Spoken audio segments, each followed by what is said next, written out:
I'm Chloe with Brit Co. I am so excited to talk about this movie and for everyone to see it because, in my opinion, it's the perfect early summer movie.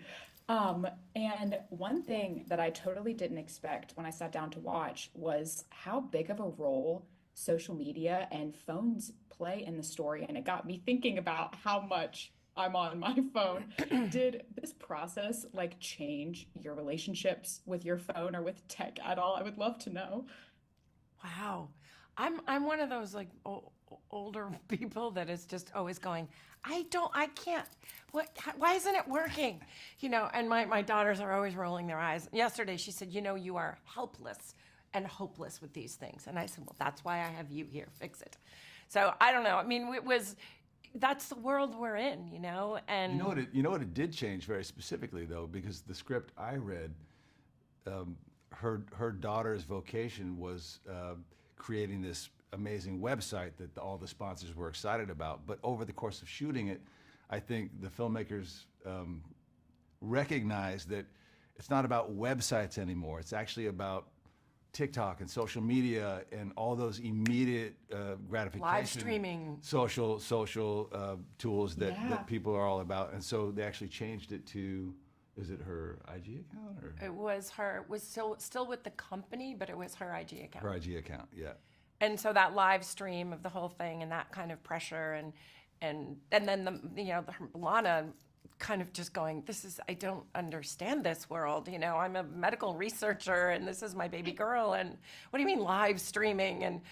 So That's an interesting question because I never really pondered it, but really it's the underpinning of why we're in Thailand. We get to go there because the entire event is being sponsored by people who want to get access to the images and the event as it unfolds. Yeah. And so it has to unfold, not necessarily in the way that it would have organically unfolded with a mother and her only daughter going to pick out the dress and going to plan the napkins and all those things that you sort of dream about doing for your daughter or picking their dress, And so that was a really interesting thing for that to be usurped and sort of put in place somebody else's ideas. That was a really interesting concept for me. Love being usurped by commerce. The need to satisfy your sponsors. Yeah, it's kind of an odd thing, for sure. Very 2024. It's not something Did I ever pondered when I got married. How about you? Not for a second. I didn't. I think the Did World this Wide Web movie- was just starting when I got married. The World Wide Web, Yep. right? Yes, indeed. Do you remember, like, how fun were the '90s when The there was no such 90s. thing as like? I loved the '90s, man. That was a We will fun talk. time for Yeah, me. the '90s were amazing. Did this movie make you think, talking about your daughters and talking about kind of this new approach to weddings almost, did this movie make you think about your own kids' independence in a different way? Because seeing Emma and Lana's relationship as a viewer is so fascinating, and thinking about my relationship with my mom, there are so many elements with that. I mean, yeah, it really did touch upon all of those things with your children in particular. You watch them grow, and you've done basically their entire existence. You've dictated what they do, when they eat, what they eat, what to do, what to say, and all of that. And all of a sudden, they start to reveal themselves as people. It's. I liked that the movie touched upon that. And I liked that role where Miranda then says, it's time, I'm okay. I'm going off into this phase of my life. It's your turn to look at what you need and want, and that's something that I understand firsthand. So it just definitely, I thought it was important that Mark really wanted to show that relationship because it's all fraught, and it's all nuanced, and we come to every relationship with a certain expectation or projection, and it's how do you navigate that? Yeah, absolutely.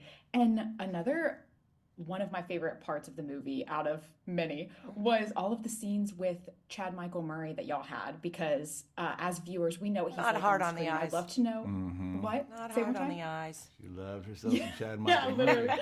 I was like, look, Do you have any Get in funny line. on-set stories you can share? Painted on? You know what? I'm like, those abs have got to be painted on. They're not. Well, you're one to talk. No, please. No, you know what was amazing was seeing him with his family. Yeah. And his stunning wife, and these babies, and them. Their story just fascinated me. They're homeschooling them and traveling all over the world with him. And, you know, that type of, and the kids were sweet. Yeah. They weren't glued to their iPads. I don't even know if they had an iPad. Like, they were just little kids growing up. And this beautiful woman who's smart and, you know, the baby, I mean, they were having a baby? She's pregnant. She's pregnant.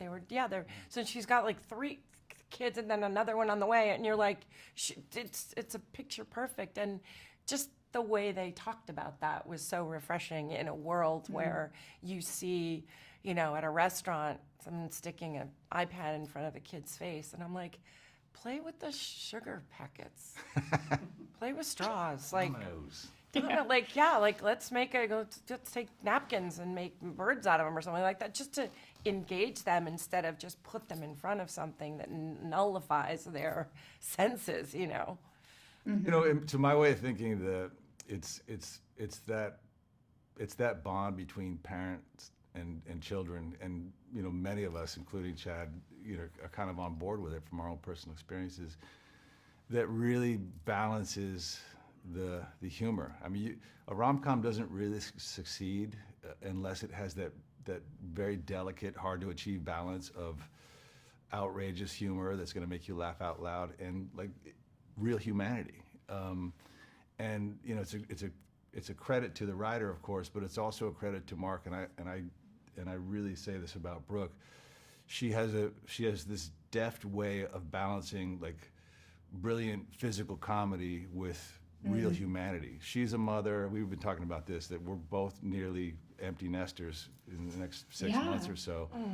And, you know, those feelings are right there, just under the surface. So it's very easy to come into a situation where you're asked to play a mother who's on the cusp of feeling like she's going to lose her only child, and then come to the realization that, she's actually not going anywhere. Like, as long as this love relationship between mother and daughter is intact, like, I have what I need. Like, and she does it beautifully, and without that balance succeeding, the film doesn't work. So that's what I really enjoyed about the film, is that it really captures, you know, it succeeds in both realms. And for me, you know, it's like, okay, it's pretty great to have Chad and Benjamin vying for your attention. I mean, it doesn't get much better than that, I don't think. And so, and to be, you know, this age of an actress and sort of be like, oh my God, they would not want 2 of them get to fight for me? Like, that's sweet and funny. But what I valued about working with these men is their willingness to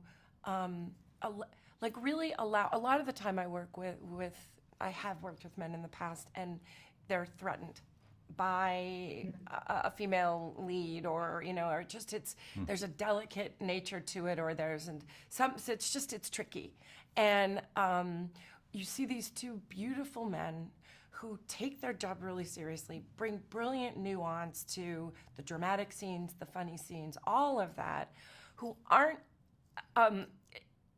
okay also being a bit more of an object of desire as well. I mean, the slow motion of him putting spray on his body and you coming out of the shower, it's like, you know, it is,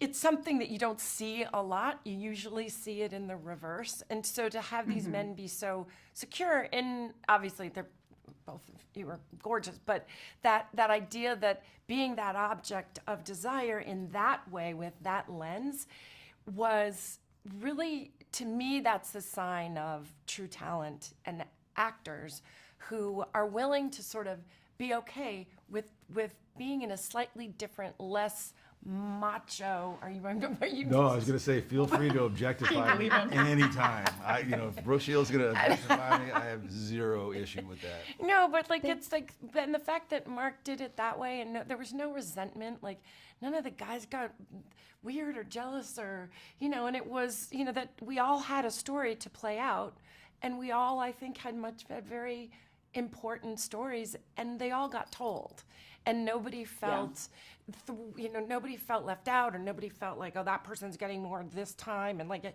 there was no actoriness, which is rare. Well, so much, I mean, it has to be said, so much of the tone of any set is really dictated by number one on the call sheet, and in this case, that's Brooke. And, I've been on plenty of films, I'm sure you have too, where, we're not number one, and the tone is a very, let's say, less generous. It creates a much less generous atmosphere. But Brooke is to my mind and to my recollection of anywhere and with anyone I've ever worked with, one of the most generous, kind, empathetic, inclusive, enthusiastic actors I've ever worked with. She loves what she's doing. She's always checking in with everyone, not just with other actors, but with the craft service person. Are you okay? Like, she's so maternal in that way. And it's really not an exaggeration, but it creates an environment where you really feel supported, and you're encouraged in return then to support, whatever the story requires. And so it's very easy to be there to, help this story succeed and to be there nakedly supporting you. Yes, literally nakedly supporting We're you. going to have to wrap this one up right now. I'm so sorry. That's what a way to end it. Thank you for your time so much. Thanks. It was so nice to meet y'all. You too. Thank you.